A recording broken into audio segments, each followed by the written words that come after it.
today I really want to get Frankie back on the road, so we are getting everything buttoned up. Putting the clutch pedal back together, getting the exhaust put back in. We're also putting the header back on, so hopefully I would really be happy if we get this all done. Because right now I can't drive them. So that's what we're up to. Boom, baby. Now the cool thing is these headers turned out really nice. So except for this one little tail that I got trimmed there. But we just got to get them bolted up. So that should hopefully not be too bad.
Alright, so excuse the background noise, but basically we've got the exhaust fixed, everything's bolted up. The only thing we have left is just the two bolts.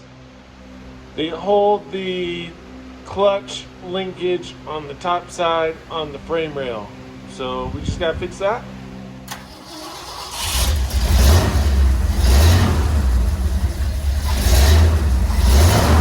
Alright, so as you can see, we got Frankie done.